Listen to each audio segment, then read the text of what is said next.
Alright, this video is all about hotel security. I'm going to give you tips and tricks to maximize your personal security when staying at any hotel. I'm going to walk you through the process from checking in all the way to enhancing the physical security of the room you're staying at. So stay tuned.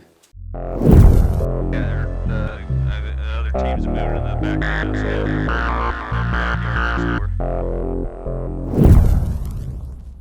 Welcome back. Carlos here with Range 11 Tactical. On this channel, we create content full of visual tips, techniques, and or drills just like this one to help you build and or expand your tactical knowledge base. So if you're new here, consider subscribing.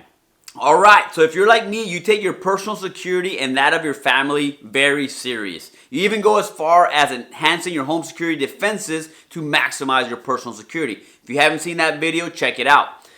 But on occasions, we're required to travel to a hotel for whatever reason. Could be a business trip, could be for pleasure. Absolutely nothing wrong with that. However, there are a few simple things we can do while staying at these hotels to maximize our security. I'm going to break this video down into three major components. Number one will be the pre-trip and upon arrival and what to do. Then I'll talk about how to actually enhance the physical security of the room you're staying at. And then lastly, I'll provide some tips to set tamper traps to know if somebody is coming into your room while you're away. So let's get to it.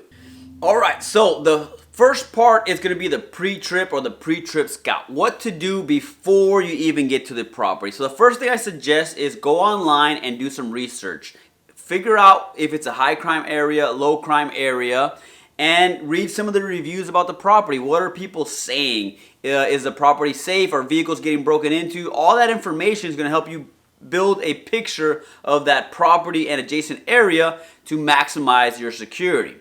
Once that's all set, I would also recommend putting in the notes before you book a second story floor. In my opinion, that's the best floor to stay on because you have easy access in case of an emergency. You can simply break a window and escape rather quickly. And somebody trying to access your room from the exterior is going to have a difficult time. So second story floor is what I recommend. Once you're all set, you book your room and then you are good to go. Once you arrive to the actual property, upon arrival, the first thing I suggest is you do a quick drive around the property. Take a look at the vehicles in the parking lot. Take a look at what's behind the hotel if it's accessible. And that'll also kind of give you the lay of the land. You'll see how that property is situated in relation to the adjacent streets, so on and so forth. And it gives you that one last opportunity to kind of scout it out before you actually check in. If everything's good to go, then we transition to the check-in process.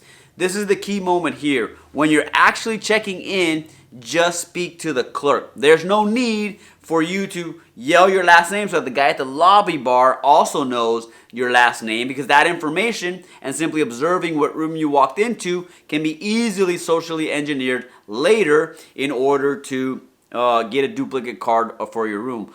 The other tip I would recommend when checking in is if you're military or law enforcement and have a lot of tactical bags or Pelican cases, or you got a lot of camera equipment, for example, leave all that stuff in your vehicle. Simply check in, and then once you're done, you come back down and you bring that stuff in through a side door. That way you're not announcing to the whole, lobby area who you are and that you may have some stuff that's worth taking. So that's kind of the pre-trip scouting of the property and the check-in process. Let's transition to the actual room to see what we can do there.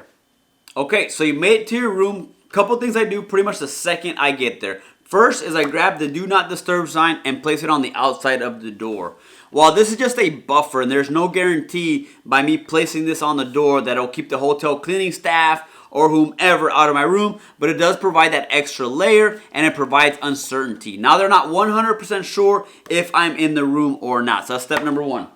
Step number two is I do a quick scan of the room and just see if there's anything that feels out of place.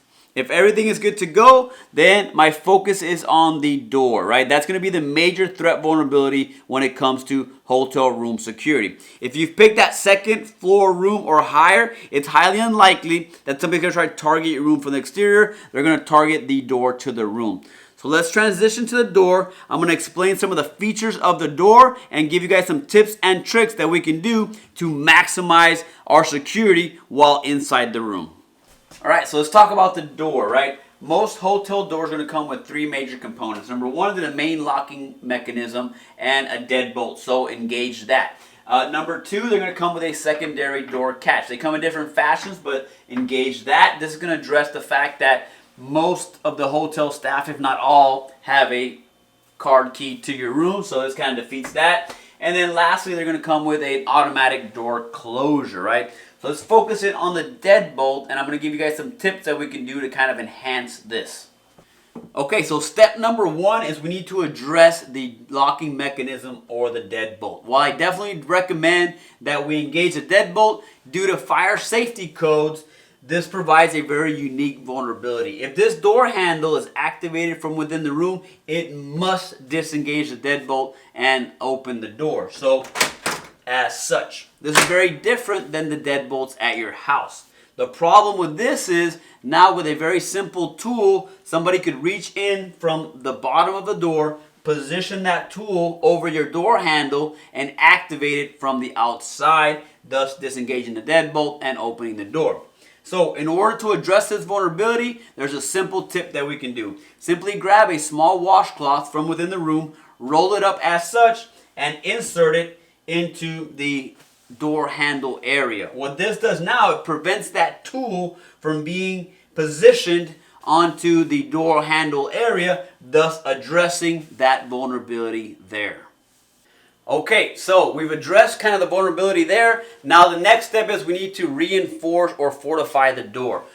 Two simple tips for that. Number one is we can actually purchase a door stop from Amazon and place them into the bottom of the door there. They actually do a decent job, but you have to travel with it. The other option is we can actually address the automatic closure there. All you need to do is you grab your belt and you simply put it in a loop and you put it around the actual door stop there. As you tighten that around the door stop, what it does is it provides a mechanical closure of the door, thus preventing it from being open, right? So those are two simple tips that you can do to kind of fortify that door while you're in the room. Okay, so last thing we need to do is we need to provide some kind of early warning system. If that door is opened while we're asleep, we need to be made aware of it, and rather quickly. So, of course, get creative with this, but there's just a couple tips that we can do. First thing we can do is we can grab the ironing board that's provided in the room, and if that door is open, it will tip over, thus alerting us. Another option is that metal rack that comes with the room. Simply prop it up against the door. Again, if the door is open, it will alert us. And lastly, we can grab some of the cups and or mugs that are provided with the room, and you simply make a small pyramid right in front of the door with the same concept. If the door is open, it will tip over and alert us. So that's kind of how you address that early warning system. Okay, so let's talk about a couple things we can do if we have to leave the room. First and foremost, I do not recommend you leave any valuables inside the room. Take that stuff with you, right? But I also understand that it's not always practical. So a couple things we can do. First and foremost, if the room has a hotel safe, use it, right? Not the best solution, but much better than leaving it out on the table. Another option would be to take your stuff and put it back in your luggage and lock your luggage. Again, not 100% the best option, but better than leaving it out on the table. The next thing I would recommend is leave the TV on at a medium volume, right? On some kind of news channel. That way if somebody has to butt their ear up against the door and hear voices from within, it provides that illusion that somebody may be in the room. The last thing we need to do is set what are called tampered traps. These are simple little things that we do to the room to notify us if the room was tampered with or our stuff was tampered with. Prime example of that would be the do not disturb sign. I simply wedge it up against the door jamb in the door as I leave, and if I come back and that's been dislodged, I know that my door was either opened or attempted to be opened, right? Another example would be the locking mechanism on my luggage, right? I can set it at a very specific code. If that code is different, again, I have a good idea that somebody tampered with my stuff. So get creative with these and set those tamper traps. That way you know if your stuff was messed with while you were gone. All right, so that's my hotel security safety tips. If you found this information valuable, please leave me a comment down below. As always, consider subscribing to catch my latest videos. With that, stay safe and train hard.